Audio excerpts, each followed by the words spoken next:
প্রথমত এই আয়োজনের সাথে যারা যুক্ত ছিলেন, যারা পরিশ্রম করে এই আয়োজনকে সাফল্যমণ্ডিত করেছেন এবং যাদের অংশগ্রহণের মাধ্যমে এই আয়োজন অর্থবহ হয়েছে, সে সকল কোমলমতি মাদ্রাসা শিক্ষার্থীদেরকে আমি ধন্যবাদ জানাই।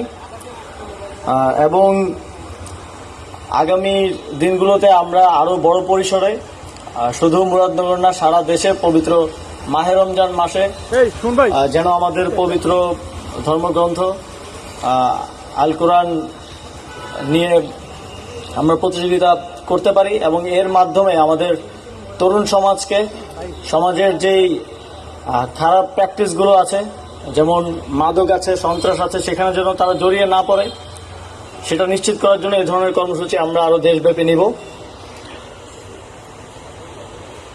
আমরা এই সরকার প্রথম থেকে স্পষ্টভাবে আমরা বলছি যে তরুণরা আগামী বাংলাদেশের ভবিষ্যৎ, শিশু কিশোররাই আগামী বাংলাদেশের ভবিষ্যৎ। আমরা তাদেরকে যেভাবে গড়ে তুলব, আমরা ঠিক সেরকম একটা বাংলাদেশ ভবিষ্যতে গিয়ে পাব।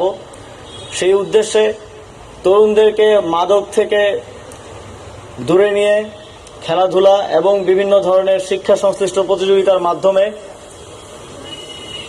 একটি সুন্দর ভবিষ্যৎ প্রজন্মে গড়ে তোলার লক্ষ্যে অন্তর্বর্তীকালীন সরকার কাজ করে যাচ্ছে।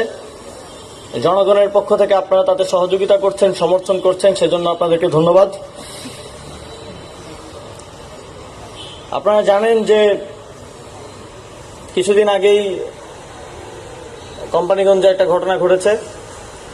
অত্যন্ত দুঃখজনক যে এই জুলাই গণঅভ্যুত্থানে শত সহস্র শহীদের রক্তের বিনিময়ে আমরা যে স্বাধীনতার কথা বলছি, সেখানেও পূর্বের মতো বিভিন্ন উপায়ে চাঁদাবাজি, সন্ত্রাসের মতো ঘটনাগুলো চলমান আছে।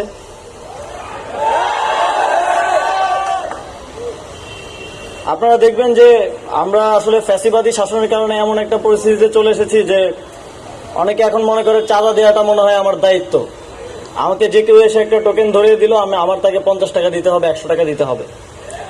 আবার যারা চাঁদা নেয় তারা মনে করে যে এটা আমার অধিকার, কারণ দীর্ঘদিন ধরে তো এভাবেই চলে আসছে, এখন কেন চলবে না। কিন্তু তাদেরকে আমরা স্পষ্টভাবে একটা বার্তা দিতে চাই, জুলাই গণঅভ্যুত্থানের পরে পূর্ববর্তী আর কোনো এ ধরনের প্র্যাকটিস আর বরদাস্ত করা হবে না। সারা বাংলাদেশে অন্তর্বর্তীকালীন সরকার চায় জুলাই গণঅভ্যুত্থানে শহীদরা যে কারণে জীবন দিয়েছে একটি সুন্দর বাংলাদেশ গড়ার জন্য, সেই বাংলাদেশ বাস্তবায়নে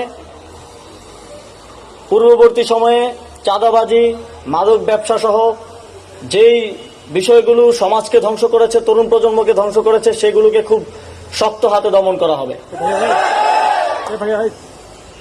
আমাদের সৌভাগ্য যে আমাদের এখানে এখনো সচেতন মানুষজন আছে যারা এই চাঁদাবাজির বিরুদ্ধে রুখে দাঁড়িয়েছে, যারা আঘাতপ্রাপ্ত হয়েও এই চাঁদাবাজির বিরুদ্ধে প্রতিবাদ করেছে।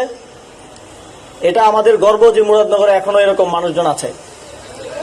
আমরা সারা দেশের তরুণ সমাজকে আহ্বান জানাতে চাই, আপনারা যেখানেই চাঁদাবাজি দেখবেন, যেখানেই দেখবেন যে বিভিন্ন সমিতির নামে টোকেন ধরিয়ে দিয়ে টাকা নেওয়া হচ্ছে, সেখানেই প্রতিবাদ করবেন, সেখানেই রুখে দেবেন।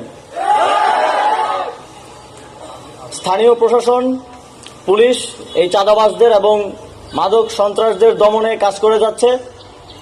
আমি মুরাদনগরবাসীকে আহ্বান জানাবো, আপনারা স্থানীয় প্রশাসনকে সহযোগিতা করবেন তথ্য দিয়ে, এবং যে কোনো প্রয়োজনে তাদের পাশে দাঁড়াবেন যেন এই ধরনের চাঁদাবাজি এবং সন্ত্রাসের বিরুদ্ধে তারা যথাযথ পদক্ষেপ নিতে পারে।